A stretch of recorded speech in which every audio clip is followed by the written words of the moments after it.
स्वागत है आपका ईटी नाउ स्वदेश पर। मैं हूं आपके साथ पूजा त्रिपाठी और आप देख रहे हैं गुड मॉर्निंग स्वदेश। और इस शो में हम आगे आपको बताएंगे कि आज किस तरह के संकेत मिल रहे हैं सुबह सुबह ग्लोबल मार्केट से और एशियाई बाजारों की चाल कैसी है। और इसी के साथ ही साथ आगे हम चर्चा करेंगे कि आज खबरों के लिहाज से एक्शन कहाँ पर देखने को मिल सकता है, ब्रोकरेज हाउस की रडार पर कौन कौन से स्टॉक्स हैं, इसके अलावा कमोडिटी मार्केट का एक्शन, ये तमाम बातें हम एक एक करके आपके सामने रखेंगे। लेकिन चलिए शुरुआत करते हैं सबसे पहले एशियाई बाजार से। और इस वक्त हम देख रहे हैं काफ़ी मिले जुले संकेत मिल रहे हैं एशियन मार्केट से।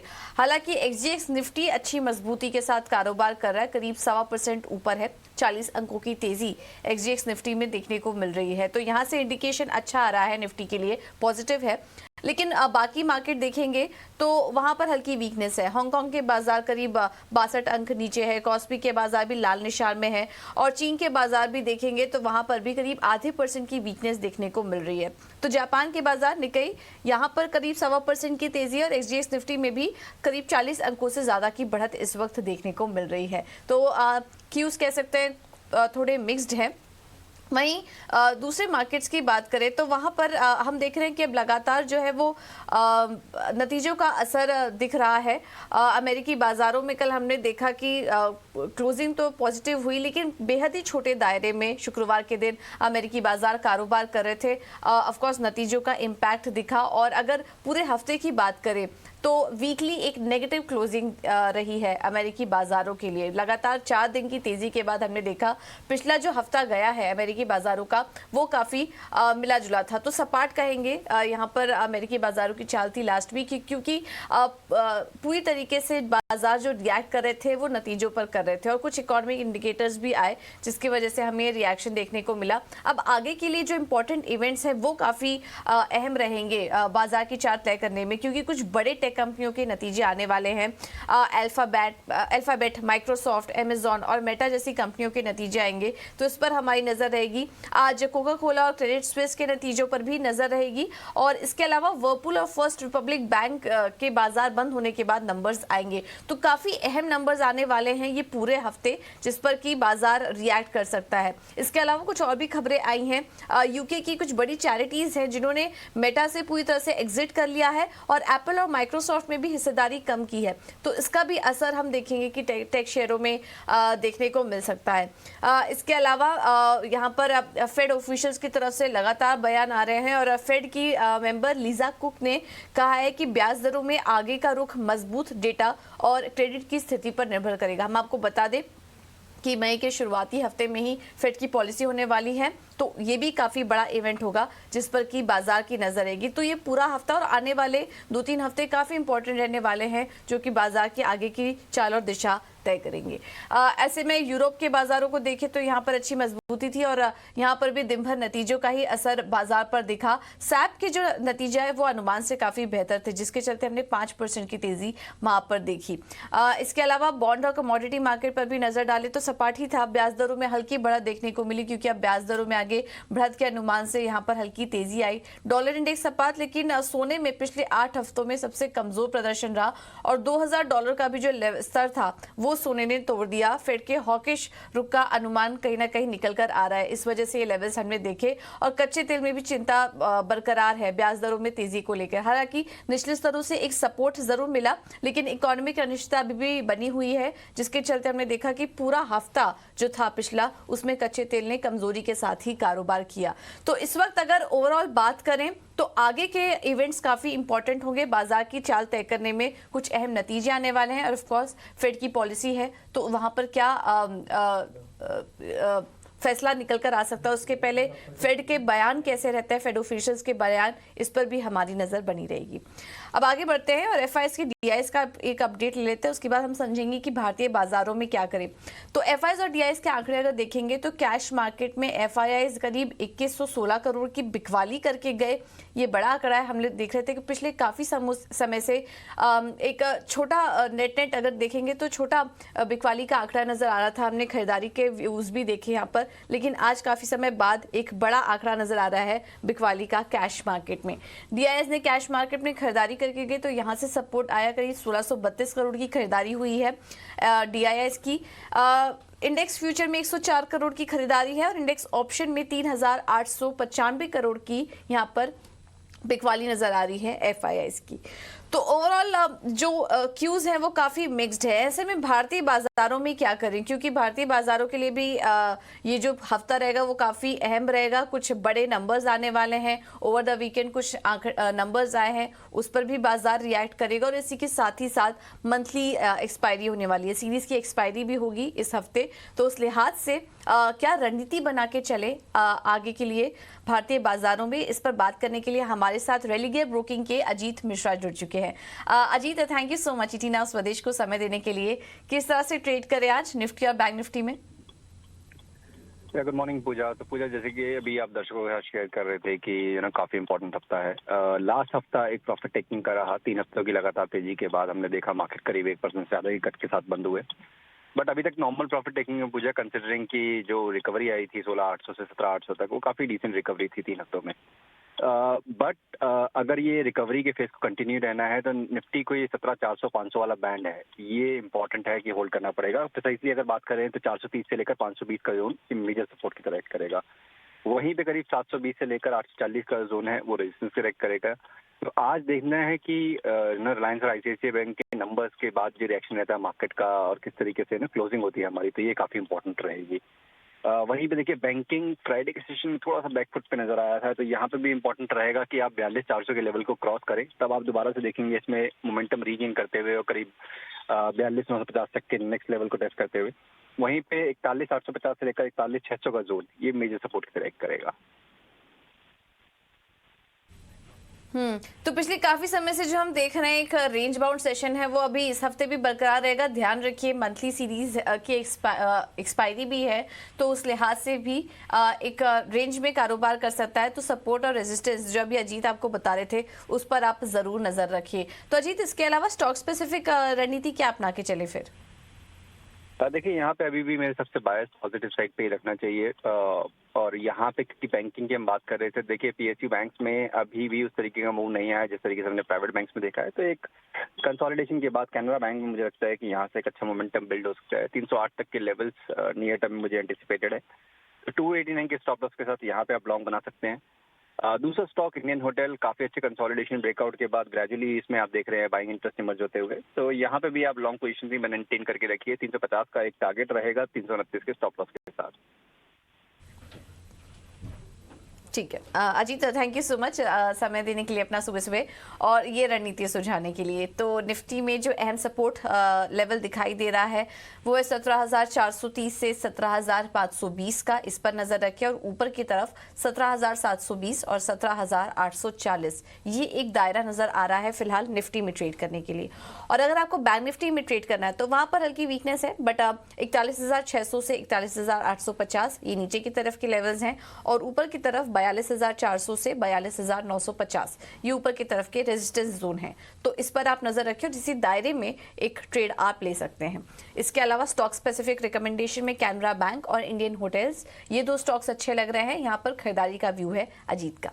चलिए अब आगे बढ़ेंगे और इक्विटी मार्केट पे हमने आपको रणनीति बताई, लेकिन इसके अलावा काफी ओवर द वीकेंड काफी सारे इवेंट्स हुए, कुछ अहम नतीजे भी आए हैं, उसका असर आज जरूर बाजार पर दिखेगा। तो सबसे पहले निफ्टी की दिग्गज कंपनी रिलायंस ने अपने शुक्रवार को बाजार बंद होने के बाद नतीजे घोषित किए। तो नंबर्स कैसे रहे हैं उसका पूरा एनालिसिस लेकर सौमित हमारे साथ जुड़ चुके हैं। Saumit, good morning. सबसे पहले तो बताइए रिलायंस के नंबर्स कैसे रहे? मिला है एनालिस्ट एक्सपेक्टेशंस के सामने। इनफैक्ट अगर आप देखेंगे तो कंपनी की जो एबिटा ग्रोथ थी वो करीब 9% थी ऑन अ सिक्वेंशियल बेसिस, और ये कंप्लीटली O2C सेगमेंट जो था उसके वजह से हुआ था। O2C सेगमेंट का जो एबिटा था करीब 17% ग्रो किया है ऑन अ सिक्वेंशियल बेसिस, और जो मार्जिन्स थे O2C सेगमेंट के वो हाईएस्ट थे पिछले 14 क्वार्टर में। अब OTC सेगमेंट में बीट इसलिए था क्योंकि रिफाइनिंग मार्जिन्स काफ़ी स्टडी थे और पेट्रोकेमिकल मार्जिन्स हायर थे ऑन अ सिक्वेंशियल बेसिस। इसके अलावा मार्जिन्स में एक बूस्ट इसलिए भी था क्योंकि जो एनर्जी कॉस्ट था 4th क्वार्टर में वो कम था। नैप्था जो कि की रॉ मटेरियल है रिलायंस इंडस्ट्रीज़ के लिए, उसके प्राइजेस अगर आप देखेंगे सिक्वेंशियल बेसिस पे तो वो 20% गिर चुके थे। अब उसके अलावा अगर आप देखें तो रिटेल, गैस एक्सप्लोरेशन और टेलीकॉम जो जियो है उसके numbers pretty much in line थे स्ट्रीट एस्टिमेट्स में, ज़्यादा कुछ सरप्राइजेस नहीं देखने मिले उस फ्रंट में। बट कंसोलिडेटेड बेसिस पे अगर आप देखेंगे तो कंपनी की जो नेट प्रॉफिट है उस पर करीब 22% की ग्रोथ देखने मिल रही है। बट ये ग्रोथ लार्जली इसलिए आई है क्योंकि जो टैक्स एक्सपेंस थी कंपनी की फोर्थ क्वार्टर पे वो कम थी। अब अगर की जो अनाउंसमेंट आई थी कंपनी की उस पर बात करें तो वो ये था कि कंपनी ने ये कहा है कि अपनी जो लेवरेज रेशियो है जो कि नेट डेट टू एबिटा है वो 1 टाइम पे के नीचे ही वो रखने की एम करेंगे। अब ये काफ़ी पॉजिटिव लाइन है कंपनी की तरफ से, क्योंकि कंपनी की डेट जो है वो काफ़ी बढ़ रही थी। कंपनी नेट डेट फ्री थी, उसके बाद अगर आप कंपनी की डेट देखेंगे तो 1 लाख करोड़ के ऊपर हो गई थी। और ऐसा पॉजिटिव स्टेटमेंट आना इन्वेस्टर कंसर्न थोड़ा कम कर देता है आगे चल के, क्योंकि नेट डेट कंपनी की काफ़ी बढ़ रही थी। उसके अलावा ब्रोकरेजेस के साइड से अगर आप देखेंगे तो ब्रोकरेजेस की स्टैंड लार्जली मेंटेन रही है। रिजल्ट के बाद कोई भी मेजर अपग्रेड या डाउनग्रेड रेटिंग या टारगेट प्राइस में नहीं देखने मिली है रिलायंस इंडस्ट्रीज़ के लिए ब्रोकरेजेस की तरफ से। बिल्कुल, बहुत बहुत शुक्रिया सौमित ये सारी जानकारी देने के लिए। तो ब्रोकरेज हाउस के भी रिपोर्ट्स ओवरऑल पॉजिटिव साइड पर ही हैं, नतीजे भी हमने देखा कि अनुमान से बेहतर है, कमेंट्री भी अच्छी निकल कर आई है। तो रिलायंस पर आज एक पॉजिटिव रिएक्शन देखने को मिल सकता है क्योंकि ब्रोकरेज की तरफ से भी कुछ ज़्यादा नेगेटिव कमेंट्री यहाँ पर निकल कर नहीं आई है।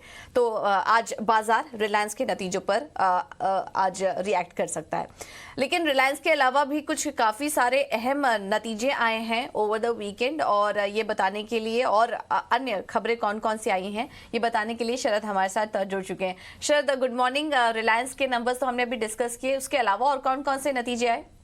गुड मॉर्निंग पूजा। तो निफ्टी में जो है आईसीआईसीआई बैंक फोकस में रहने वाला है और ओवरऑल देखें तो नंबर्स जो है इनलाइन लार्जली देखने मिले हैं। आप नेट इंटरेस्ट इनकम ले लीजिए, आप पैट ले लीजिए, ये दोनों जो है इनलाइन सेट ऑफ नंबर्स देखने मिले। हालांकि अगर एसेट क्वालिटी देखें तो वहाँ पे जो है एस्टिमेट से बेटर रिजल्ट्स देखने मिले हैं। तो ओवरऑल थोड़ा पॉजिटिव रिएक्शन ज़रूर देखने मिल सकता है आईसीआईसीआई बैंक का। लेकिन वही दूसरी तरफ येस बैंक लें तो यहाँ पे मिले जुले नतीजे देखने मिले, क्योंकि प्रोविजन ज़्यादा हुई है। उसके कारण क्या हुआ कि जो पैट नंबर्स हैं वो जो है अनुमान से कम आए हैं। तो येस बैंक को भी आप फोकस में ज़रूर रखिएगा। ओवरऑल मैक्रोडेक डेवलपर्स के नतीजे तो मिक्स देखने मिल रहे हैं। अगर ईयर ऑन ईयर बेसिस पर रेवेन्यू 5.5% गिरे, लेकिन जो आगे जाते हुए गाइडेंस आई है वो बहुत स्ट्रांग आई है और कंपनी ने ऑफकोर्स एक बोनस इशू भी किया है। तो इसके कारण जो है स्टॉक में पॉजिटिव रिएक्शन देखने मिल सकता है। मैप माई इंडिया जो सी इन्फोसिस्टम्स कंपनी है उसके भी मिले जुले नतीजे आए हैं सिक्वेंशली, और तेजस नेटवर्क्स के जो है आप देखें तो overall weak set of numbers देखने मिले हैं। बिल्कुल, तो ये कुछ अहम नतीजे और कैसे आए ये भी आपको शरद बताए थे। शरद, इसके अलावा खबरों वाले शेयर्स कौन कौन से हैं?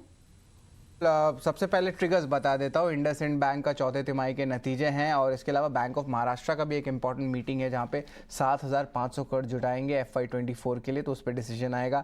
लेकिन HDFC ग्रुप जो है आज फोकस में रहने वाला है। ऑफकोर्स HDFC बैंक के जो है इंपॉर्टेंट अपडेट्स आए हैं जहाँ पे RBI ने रिलैक्सेशन किया है कुछ प्रायोरिटी सेक्टर लेंडिंग रिक्वायरमेंट्स का जो HDFC का है, जो बुक प्रोवाइड करेगा मर्ज्ड एंटिटी को। इसके अलावा जो सब्सिडरीज है HDFC को उनको कंटिन्यू करेंगे सब्सिडरीज HDFC बैंक का। लेकिन याद रखिए जो CRR SLR रेशियोज होते हैं उनमें कोई एग्जेम्पशन नहीं आया है। सिंप्लीफाई करें तो HDFC लाइफ भी फोकस में रहेगा, क्योंकि RBI ने अलाउ कर दिया है HDFC बैंक को 50% या उससे ज़्यादा स्टेक बढ़ा सकते हैं HDFC लाइफ में। और जो स्टेक सेल का ओवरहैंग था, जो अगर ये आता नहीं क्लैरिफिकेशन RBI से, तब प्रॉब्लम ज़रूर होती आपके स्टेक सेल में। तो HDFC लाइफ के लिए पॉजिटिव है। HDFC बैंक का जो है RBI ने मोर और लेस कह सकते रिलैक्सेशन कर दिया है, तो ये मर्जर जो है आगे गो थ्रू कर सकता है। लेकिन तीसरा स्टॉक भी है HDFC ग्रुप का जो फोकस में रहेगा, वो है HDFC AMC। यहाँ पे फाइनल अप्रूवल आ गई है चेंज इन कंट्रोल के लिए। जो आप AMC की एक स्पॉन्सर कंपनी होती है, अब जो है HDFC म्यूचुअल फंड का HDFC से अब चेंज करके HDFC बैंक हो जाएगा। तो ओवरऑल ऑर्गेनाइजेशनल रिस्ट्रक्चरिंग और सिनर्जीज दोनों पे प्ले है। कोटक महिंद्रा बैंक बात करें तो शेयर होल्डर्स अप्रूवल आ गई है उदय कोटक को, जो non executive non independent director रहेंगे। अब याद रखिए दिसंबर 2023 में उनका टेन्योर खत्म हो रहा है MD और CEO कोटक महिंद्रा बैंक के लेके। विप्रो जो है शेयर बायबैक कंसिडर करेगी अपने अप्रैल 26 से 27 की जो मीटिंग होने वाली है।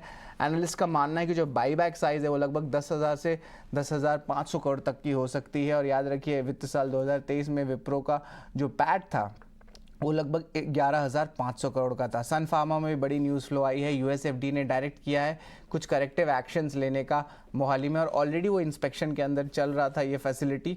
और यूएस की जो शिपमेंट्स होती है मोहाली फैसिलिटी के, वो जो है रिज्यूम करने वाली है जब यूएसएफडी के मेजर्स इन प्लेस रहेंगे। तो ये इंपॉर्टेंट डेवलपमेंट है। मैक्रोटेक डेवलपर्स का 1:1 बोनस इशू जो है कंपनी ने अनाउंस किया है। हालांकि रिकॉर्ड डेट अभी तक बोला नहीं गया है। मारुति सुजुकी की लगभग 7,200 बलेनो वाली गाड़ी जो मैन्युफैक्चर हुई है 2016 और 2019 में, वहाँ पे एक रिकॉल किया गया है। मैक्स इंडिया की जो सीनियर लाइफ बिजनेस है उनकी अपडेट बहुत स्ट्रांग आई है। लगभग 300 करोड़ का सेल हुआ है और ऑलमोस्ट 48% ग्रोथ उनके सर्विसेज में देखने मिला है। और आगे जाते हुए भी एक्सपेंशन प्लान्स की कमेंट्री बहुत स्ट्रांग आई है।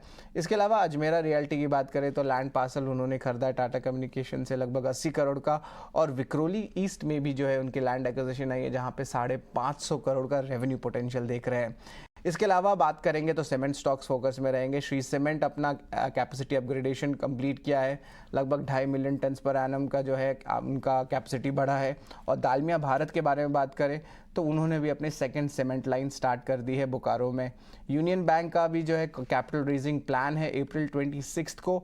और आखिरी स्टॉक जो बात करेंगे फोकस में वो रहेगा अदानी पोर्ट्स, क्योंकि अब जो है बोर्ड की अप्रूवल आ गई है कि वो बायबैक करेंगे बॉन्ड्स का लगभग $130 मिलियन का, और ये बॉन्ड्स जो थे पेमेंट के लिए 2024 में ड्यू थे।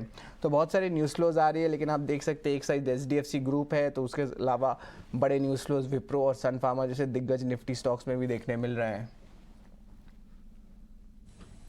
बिल्कुल, तो न्यूज़ फ्लोज काफ़ी सारे हैं और अहम खबरें आई हैं ओवर द वीकेंड, तो इस पर आज हमारी नज़र रहेगी। थैंक यू सो मच शरद ये सारी जानकारी देने के लिए। तो विप्रो का बायबैक से जुड़ी घोषणा हो सकती है, बैठक होगी उस पर। इसके अलावा HDFC बैंक, HDFC लाइफ जैसे स्टॉक्स आज फोकस में रहेंगे।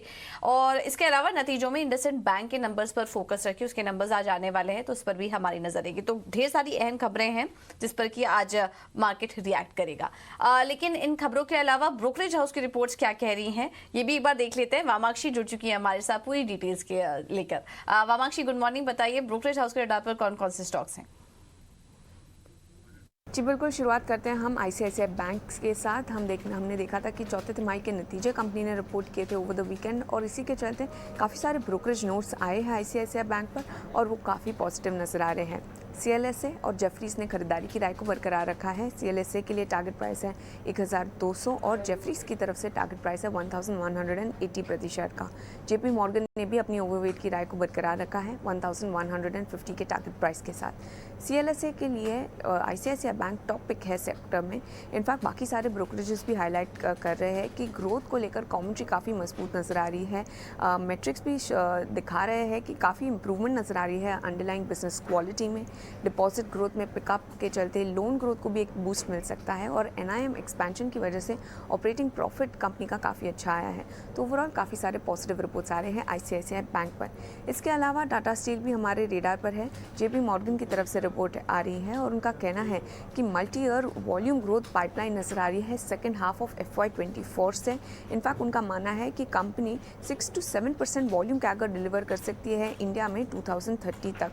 पोटेंशियल US केपेक्स हालांकि एक की ओवरहैंग है स्टॉक के लिए, मगर इसके बावजूद JP मॉर्गन ने टाटा स्टील पर ओवरवेट की राय को बरकरार रखा है। लक्ष्य दिया है 150 प्रति शेयर का।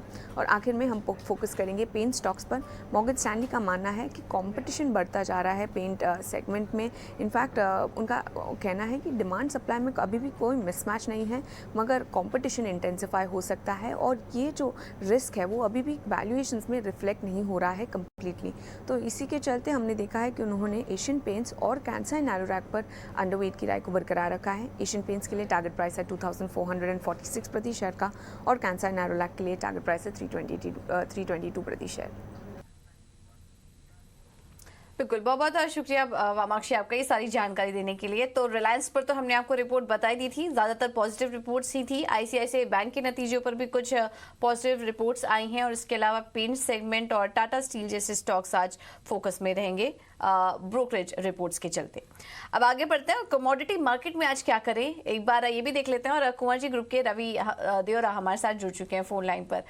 Ravi, thank you so much समय देने के लिए अपना ET नाउ स्वदेश को। सोने चांदी में क्या करें आज? वहाँ पर हमने हल्की वीकनेस देखी और अब फेड की पॉलिसी भी आने वाली है, उसके पहले किस तरह की रणनीति अपनाएं? Good morning. डेफिनेटली अभी मुझे लग रहा है कि जिस हिसाब से बुलियन में लास्ट वीक में हल्का सा मुनाफा वसूली का प्रेशर था, पर्टिकुलर गोल्ड एंड सिल्वर में थोड़ा लोअर लेवल से मुझे लग रहा है कि ये हफ्ते सपोर्ट आता हुआ दिखेगा। फेड की पॉलिसी में एक चीज पॉजिटिव है बुलियन के लिए कि ऑल ओड्स आर डिस्काउंटेड, क्योंकि मार्केट के ऐसे एक्सपेक्टेशन 25 बेस पॉइंट से रेट हाइक होगा और जून पॉलिसी में भी ऐसे कुछ कमेंट मिलेगी जिससे हमें ऐसा होगा कि जून पॉलिसी में भी एक और रेट हाइक होगा। तो इतना तक मार्केट डिस्काउंट करके चल रहा है, तो एक पॉजिटिव चीज है कि मार्केट ने सारे ओट्स डिस्काउंट कर लिए। तो मुझे लग रहा है कि अब रिकवरी की वहां पे एक उम्मीद करनी चाहिए। मुझे सिल्वर कंपेरेटिव बेटर दिख रहा है बुलियन में, सिल्वर में आप बाय करें। अपर साइड लग रहा है कि जो टारगेट इंट्राडे के लिए रहेगा वो 75,200 रहेगा। 73,980 के स्टॉप लॉस के साथ आप सिल्वर में बाय कर सकते हैं। गोल्ड प्रोबेबली टैपिड रहेगा, बट फिर भी 59,500 के करीब मिलता है, तो एक बार अच्छी बाइंग की अपॉर्चुनिटी के तौर पे देख सकते हैं। ठीक है, तो सिल्वर में तो क्लियर कट रणनीति, गोल्ड में कंडीशनल कॉल है, थोड़ा और नीचे है तो वहां पर आप खरीदारी कर सकते हैं। इसके अलावा रवि, क्रूड में पर भी राय दीजिए अपनी, वहां क्या करें? काफी ज्यादा वीकनेस वहां पर भी देखी, लेकिन नेशनल सर्व से एक अच्छा सपोर्ट मिला क्रूड में भी। क्या करना चाहिए कच्चे तेल में? क्रूड में ब्रॉडरली कंसोलिडेशन था, हालांकि जो फिर से थोड़ा रेट हाइक का मार्केट अभी जो डिस्काउंट कर रहा है, इन पर्टिकुलर डॉलर इंडेक्स में जो मींस एक 101.50 के करीब स्टेबल हो रहा है, तो शायद उसका हायर लेवल से रेजिस्टेंस क्रूड के प्राइसेस में आता हुआ दिख सकता है। तो मुझे लग रहा है कि जो ट्रेंड बना हुआ है 88 का रेजिस्टेंस लेके जो प्राइसेस इंटरनेशनल मार्केट में रिवर्स हुए, शायद ब्रेंट 80 के लेवल को भी डाउन साइड ब्रेक कर सकता है। तब क्रूड में बेच के चले, 6400 का क्लोज था लास्ट, मुझे लग रहा है यही लेवल पे बेचना चाहिए। डाउन साइड 6300 तक के टारगेट इंट्राडे में देखने को मिल सकते हैं। 6440 के स्टॉप लॉस के साथ मुझे लग रहा है कि क्रूड में बिक वाले करते चलना चाहिए। वहाँ पे ये जो रिकवरी लास्ट ट्रेडिंग सेशन में देखी गई, मुझे लग रहा है कि वो अच्छा लेवल है, सेलिंग अपॉर्चुनिटी वहाँ पे दिख रही। ठीक है, तो बिक वाली की राय क्रूड पर। और बेस मेटल्स में रवि क्या करें? बेस मेटल लगातार लास्ट वीक में वीकनेस के साथ कारोबार कर रहे थे। चाइना का न्यूज डिस्काउंट करने के बाद मार्केट में लगातार पर्टिकुलर मेटल्स में नरमी बनी हुई है। मुझे लग रहा है कि ट्रेंड जारी रह सकता है। एल्यूमिनियम के अप्रैल कॉन्ट्रैक्ट में बेच के चले 212.80 के करीब, 208 का टारगेट एंड 215 का स्टॉप लॉस। अगर नेक्स्ट कॉन्ट्रैक्ट मई कॉन्ट्रैक्ट में जाना है तो वो भी 213 के करीब क्लोज हुआ था, इसको सेल करे with stop loss of 215। Down side 208 तक के टारगेट में देख रहा हूँ, तो मई कॉन्ट्रैक्ट या अप्रैल कॉन्ट्रैक्ट आप दोनों बेच सकते हैं। मुझे लग रहा है कि बेस मेटल में जो लास्ट वीक में वीकनेस देखी गई थी वो ये वीक भी एक्सटेंड हो सकती है। बिल्कुल Ravi, thank you so much समय देने के लिए और ये रणनीति सुझाने के लिए। अब आगे बढ़ेंगे और क्विकली आपको आज के टॉप ट्रेडिंग कॉल्स भी बता देते हैं। मोतीलाल ओसवाल की तरफ से आईटीसी में खरीदारी करने की राय है, 426 का टारगेट होगा, स्टॉप लॉस 399 का। एशियन पेंट्स अच्छा लग रहा है, 3000 के टारगेट्स के लिए आप खरीदारी कर सकते हैं, 2815 का होगा स्टॉप लॉस। कोटक सिक्योरिटीज ने कैनरा बैंक में खरीदारी की राय दी है और टारगेट सुझा रहे हैं 308 का। और बजाज फाइनेंस भी आज खरीदारी के लिहाज से अच्छा लग रहा है, 6020 के टारगेट ये देख रहे हैं।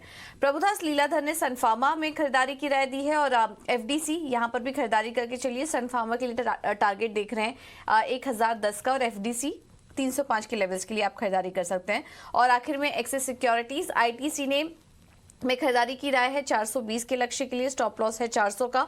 और पीआई इंडस्ट्रीज में भी खरीदारी करने की राय 3250 के लेवल्स के लिए, स्टॉप लॉस होगा 3150 का। तो सभी कॉल्स में आज ट्रेडिंग स्पेसिफिक आइडियाज देखेंगे तो खरीदारी करने की ही राय निकल कर आ रही है। जाते जाते एक्सजेएक्स निफ्टी आपको एक बार दोबारा दिखा देते हैं और अब करीब 50 अंकों से ज्यादा की मजबूती एक्सजेएक्स निफ्टी में देखने को मिल रही है, जो कि एक पॉजिटिव इंडिकेशन है आज निफ्टी के लिए। चलिए फिलहाल इस बुलेटिन में इतना ही।